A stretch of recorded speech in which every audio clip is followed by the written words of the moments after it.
Bwana, tupo katika maonesho ya Sabasaba na leo hii nimepata nafasi ya kutembelea katika banda la bodi ya ithibati nchini Tanzania. Unafahamu, hii ndiyo sehemu pekee ambayo imekuwa ikisimamia waandishi wa habari katika maeneo tofauti tofauti nchini Tanzania, na kimsingi hapa nipo na naibu mkurugenzi mkuu wa bodi ya ithibati ambaye jina lake anajulikana kwa jina la Patrick Kipangula. Mheshimiwa, hongera sana na majukumu. Nashukuru sana, karibu sana. Asante sana. Karibu sana.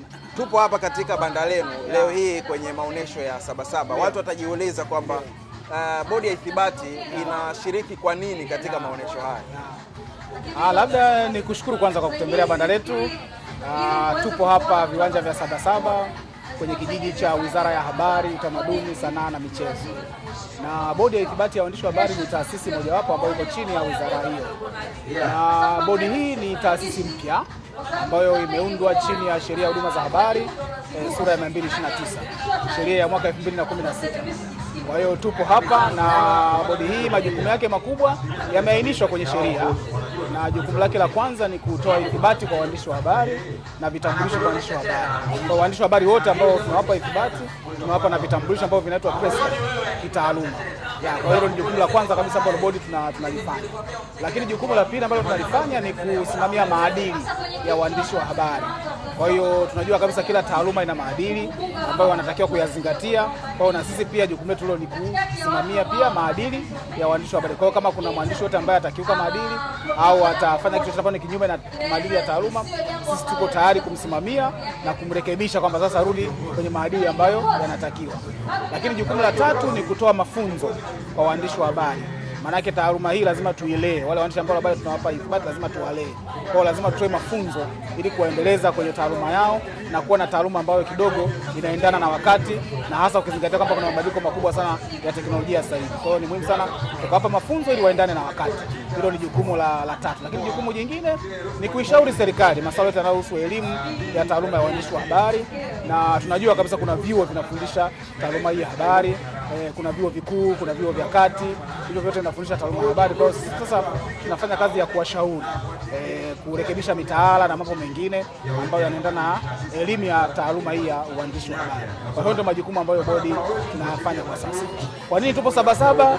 Sabasaba tupo kwa sababu tumekuja kuwahudumia wananchi na wadau wetu wa wizara yetu, na hasa waandishi wa habari na watu wote ambao wanataka kujua bodi ni nini, majukumu yake ni yapi, kwa nini tuna mambo ya ithibati na mambo mengine yote ambayo tunatoa elimu hapa kwa wadau na pia wananchi wapate kujua hii bodi na waone namna gani bodi inaweza kuwasaidia katika kutatua changamoto mbalimbali ambazo zinawakabili kuhusu taaluma ya uandishi wa habari. Yes. Kuna wachambuzi wameibuka sasa hivi kwenye mitandao ya kijamii, ukipitia huko mheshimiwa utakuwa unawaona. Wanasema wao ni wachambuzi wa muziki. Lakini wengine wanafanya kazi wakiwa si waandishi wa habari. Unafahamu siku hizi kuna kitu kinaitwa content creation. Content creators. Watu wanajiuliza kwani hii ithibati zinatakiwa kutolewa kwa watu wa aina gani, hasa ukiwatoa waandishi wa habari. Lakini kuna watu wengine ambao wanafanya kazi kwenye mitandao ya kijamii na hawana hizo ithibati. Hii imekaaje? Labda nifafanue kidogo kwamba bodi ya ithibati ya waandishi wa habari inashughulika na taaluma ya uandishi wa habari, na kuna tofauti kati ya content creator na mwandishi wa habari. Na tofauti yake ni nini? Ni kwamba sio content creator wote ni waandishi wa habari, lakini mwandishi wa habari anaweza akawa content creator. Yes. Kwa hiyo sasa sisi tunadili na mwandishi wa habari ambaye anafanya kazi kwenye vyombo vya habari au anafanya kazi za kihabari. Huyo ndio tunamuita mwandishi wa habari, na huyo sasa ndio sisi tunatakiwa sasa tushughulike naye, tumsajili ili afanye kazi kwa mujibu wa sheria. Lakini vile vile ukisoma sheria yetu na kanuni, ukisoma kanuni yetu ya 17 ya kanuni za sheria, utaona kabisa ni watu gani ambao wanatakiwa kupewa ithibati. Kwanza ni waandishi wa habari, wahariri, correspondent tunasema, freelancers ambao wanafanya kazi za kujitegemea, watangazaji, lakini pia waandaji wa vipindi vya habari au tunasema news producers. Hao ndio group la watu, na wapiga picha. Hao ndio group la watu ambao tunatakiwa kuwapa ithibati. Kwa hiyo watu wote wanaofanya kazi za kihabari ambazo wametajwa kwenye hiyo kanuni, hao ndio tunatakiwa kuwapa ithibati. Kuna content creators kama wasema ambao hao wanafanya content lakini sio content za kihabari. hao sisi hatushughuliki nao. Hao hata kama akitokea kuna tatizo au kuna changamoto, wanasimamiwa na sheria nyingine za nchi, sio sheria yetu ya huduma za habari. Okay. Siku kadhaa zilizopita tuliweza kuona Mheshimiwa Waziri Paul Christian Makonda alisema kwamba kuna utaratibu ambao utawekwa kwa ajili ya wale waandishi wa habari ambao wameshafanya kazi kwenye vyombo vya habari mbalimbali kwa muda mrefu, kuweza kuona namna gani wanaweza wakarudishwa kwenye vyombo vya habari. Upande mmoja ukaibuka kwamba haiwezekani, kwa nini watolewe alafu warudishwe? Sasa kuna mkanganyiko hapa, hili limekaaje? Labda niseme kweli, ni kweli waziri alitoa hiyo statement bungeni na watu wengi hawakuelewa vizuri, na statement yenyewe ilikuwa inasema kwamba bodi ya ithibati ya waandishi wa habari imeandaa mwongozo wa kisheria ambao utaweka utaratibu wa kisheria utakaofuata. Kwa hiyo utaratibu lazima uzingatie sheria na huo mwongozo lazima uzingatie sheria, na mwongozo labda niseme tu tayari upo na utaanza kutumika mwezi huu. Na mambo ambayo yamezingatiwa kwenye mwongozo ni kwamba sheria wakati inatungwa ilitoa muda wa mpito wa miaka 5, watu wasome, wajiendeleze, wapate elimu ile ambayo inatakiwa kwa mujibu wa sheria, na sheria imepita mwaka 2016. Kwa hiyo mpaka sasa hivi imepita miaka 10.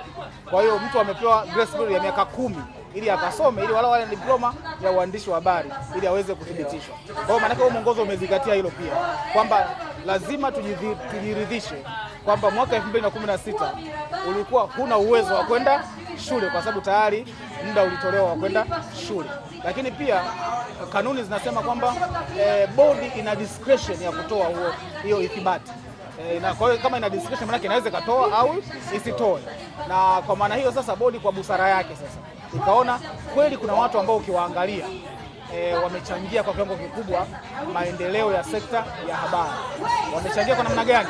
Kwa kuifanya sekta ya habari iendelee kukua, kwa kufanya labda tafiti mbalimbali ambazo zimetoa sekta ya habari kutoka mahali pamoja kwenda sehemu nyingine na mambo mengine makubwa ambayo wamefanya. Kwa hiyo lazima huyo mtu ambaye atapata hiyo ithibati, na hiyo ithibati inaitwa Life Membership Accreditation. Sasa Life Membership Accreditation haiwezi kutolewa tu kwa mtu yoyote, lazima kweli huyo mtu ameithibitishia bodi amefanya mambo ambayo nimeyafanya, lakini vile vile aithibitishie bodi kwamba hakuwa na uwezo wa kwenda shule mwaka 2016 wakati sheria inapita, kipindi hicho ambacho sheria ilitoa kipindi cha mpito cha miaka 5 ambao sasa imeshapita miaka 10. Kwa hiyo mwongozo umejikita kwenye hayo mambo makuu mawili. Kwanza, muda ambao umepita tangu sheria itungwe kwa maana ya grace period ambayo ilitolewa na sheria, lakini pili, mamlaka ya bodi ambayo imepewa chini ya kanuni za sheria ya huduma za habari, ambao sasa ile mamlaka ni kwamba kwa hiari yake yenyewe bodi inaweza ikatoa huo mwongozo ikawapa ithibati ya wakongo wanasema, au life membership accreditation, au watu ambao bodi itaona inafaa. Ndio wao observers, unajua kwenye mambo ya kujenga pia wakosekani watu ambao watapingana na maamuzi ya bodi. Wanasema kwamba kwa nini muangalie hilo, kwani wakati mnatoa maamuzi ya kuwaondoa kwenye vyombo vya habari hamkuona umuhimu wa kuwabakiza wale ambao tayari walishakuwepo kwenye vyombo vya habari kwa muda mrefu? Hatukuweza kuwabakiza kwa sababu sheria ndio ilikuwa inaanza kufanya kazi na bodi haijakaa na kutafakari kwa muda. Kwa hiyo mpaka kwa sababu tangu tumeanza kufanya kazi ni mwaka mmoja umepita. Kwa hiyo ndani ya mwaka huu mmoja bodi imeshatafakari na kuona kweli na kufanya uchambuzi na kwa kina kuona kweli kuna watu ambao hatuwezi kuwaacha kwenye sekta hii kwa sababu tu walikosa sifa. Lakini pia lazima niseme kwamba kuna vigezo ambavyo vimewekwa kwenye mwongozo. Huo mwongozo una vigezo. Kwa hiyo mtu akitimiza vile vigezo ambavyo kwenye mwongozo ndio anaweza akapenya kwenye hilo dirisha tunasema la wakongwe au la life membership accreditation. Lakini asipotimiza vile vigezo, then anatakiwa kurudi shule kwa ajili ya kusoma ili aweze kupata sifa au utaratibu mwingine ambao unaweza ukaandaliwa hapo baadaye, lakini sio sasa. Kutokea Taasisi ya Sanaa na Utamaduni Bagamoyo pia kuna watu ambao wanasoma pale, wanasoma vitu tofauti tofauti. Okay. Kuna TV production, lakini pia kuna masuala ya performing and visual arts, lakini kuna mambo ya producing kwa maana ya kuproduce music production. Kuna nafasi zozote pengine katika bodi ya ithibati wanaweza wakawa wanashiriki wanafunzi wale kuja kushirikiana na nyinyi katika kazi? Hasa kwenye TV production, kwa sababu TV production ni kitu ambacho kinahusika moja kwa moja na masuala ya habari. Kwa hiyo kwenye TV production tunaweza tukashirikiana vizuri na TASUBA ili kuweza kuona namna ya kuweza kuwasaidia wadau waweze kupata hiyo elimu ya TV production ili waweze kusaidia vyombo vya habari, lakini kusaidia ubora wa kazi ambazo zinatengenezwa na waandishi wengi wa habari. Lakini pia tunaweza kutumia walimu kuja kuwasaidia wanahabari, kwa sababu pia kazi yetu kutoa mafunzo. Tunaweza tukashirikiana kupata walimu kutoka kwenu waje wafundishe waandishi wa habari namna ya kutoa kazi ambazo ziko bora, kwa kuangalia sasa mabadiliko ya teknolojia na mambo mengine ambayo yanaendelea kwenye sekta ya habari. Kwa kiwango gani mmefanikiwa kwenye swala zima la kusajili waandishi wa habari ambao wapo kwenye vyombo vya habari na wanaithibati? Ndio. Tumefanikiwa kwa kiwango kikubwa, kwa sababu ndani ya mwaka mmoja tumeshasajili waandishi wa habari zaidi ya 4600. Tumeshasajili waandishi wa habari 4600 na kidogo. Kwa hiyo tumefanikiwa kwa kiwango kikubwa, na kati yao tuliowasajili 3600 tumeshawapa press card. Kwa hiyo hao wengine wako kwenye mchakato wa kupewa ambao wametimiza vigezo, lakini tumeshatoa idadi hiyo ya waandishi wa habari. Kwa hiyo tunaamini tunaendelea kutoa wito kwa wale ambao bado hawajapata ithibati, wale wanaofanya kazi kwenye vyombo vya habari ambao anahakika kwamba hana ithibati, basi aje tuweze kumsajili na kuweza kumpa. Lakini kama hana sifa za kielimu, basi tunamshauri sasa aende akatafute hizo sifa za kielimu ili aweze kuja kupata ithibati na afanye kazi kwa kuzingatia sasa sheria, maadili, kanuni na misingi yote ya taaluma ya uandishi wa habari. Kuna wakati fulani kulikuwa kunaonekana kama mfumo wa jinsi ya kujisajili kwenye online unasumbua. Ndio. Sasa hivi upoje? Na pengine ukitoa mfumo, kuna waandishi wanaweza kaja moja kwa moja katika ofisi zenu kuja kujisajili na kuona namna gani unapata hizo press card moja kwa moja? Niseme labda tumebaini kwamba sio mfumo unasumbua, ila ni uelewa wa watu. Walikuwa hawajauelewa mfumo vizuri, kwa sababu mfumo ule una security kubwa kwa sababu ya kutunza taarifa za watu. Kwa sababu kuna sheria ya taarifa binafsi. Kwa hiyo lazima tuhakikishe ule mfumo hauwezi kuingiliwa na mtu yoyote ili kuweza kudukua taarifa ambazo ziko ndani ya mfumo. Kwa hiyo mfumo una security ya kutosha. Kwa hiyo ndio maana watu walikuwa kama kuna ugumu wa kuingia, lakini hakuna ugumu wote, kwa sababu watu wote ambao walikuwa wanapata mkwamo wakifanya mawasiliano na maafisa wa bodi wanawasaidia na wanafanikiwa. Na tumeshawasaidia watu wengi sana, na hata ofisini tuko wazi.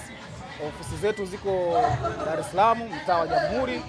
Ukifika wale wanapenda sana kutumia migahawa, ukifika karibu na Mary Brown utapata pale ofisi zetu, na tunakukija pale tunakusaidia. Wapo maafisa pale wazuri kabisa, watakusaidia na watakuhakikisha kwamba umepata ithibati, ndio unaondoka. Labda kama kuna changamoto kwenye nyaraka zako, lakini kama kuna changamoto unasajili, unapewa ithibati yako, unaendelea na shughuli kama kawaida. Kuna wanafunzi pia ambao wanafanya kazi za uandishi wa habari. Ndio. Kuna kipindi walikuwa wanalalamika kwamba ukijisajili unapewa kama sikosea miezi 2 au 3. Ndio. Alafu press card yako inakuwa ina expire. Ndio. Lakini unaendelea tena kufanya kazi za kihabari, maana yake utatakiwa tena kujisajili mwakani. Na kiwango cha pesa ilikuwa ni 20,000. Wakawa wanalalamika kwamba mbona kiwango cha pesa kikubwa sana kwa wanafunzi. Hili limekaaje mheshimiwa? Na pengine hakuna namna yoyote ambayo unaweza mkawa mnawasaidia wanafunzi kupata press card za moja kwa moja, kwa sababu wapo kwenye taaluma pengine ya miaka 3, kwa kipindi cha miaka 3 mpaka watakapomaliza hiyo taaluma yao kipindi wakiwa chuo? Labda kwa wanafunzi kuna utaratibu wa kisheria pia. Sio kwamba tunaamua tu kwamba tuwape wanafunzi kwa muda huu. Kuna utaratibu wa kisheria ambao lazima uzingatiwe pia, kwamba mwanafunzi anapewa kitambulisho au anapewa ithibati ya muda. Kwanza ni ya muda, lakini anapewa kipindi ambacho yuko katika mafunzo kwa vitendo. Ndio. Yes. Kwa hiyo ukisema kwamba apewe moja kwa moja, hapana, kwa sababu anakuwa bado sio professional. Ili uwe professional lazima umalize uhitimu. Kwa kama hujahitimu wewe sio professional. Utabaki kama mwanafunzi, utapewa kwa muda ule ambao chuo kimekupa ratiba ya kwenda mafunzo kwa vitendo. Hapo ndio muda ambao unapewa kitambulisho. Lakini tofauti na hapo utasubiri uhitimu. Ukishahitimu unarudi unapewa kitambulisho chako, unakuwa umekamilika kitaaluma. Asante kwa muda wako. Asante sana. Asante. Karibu sana.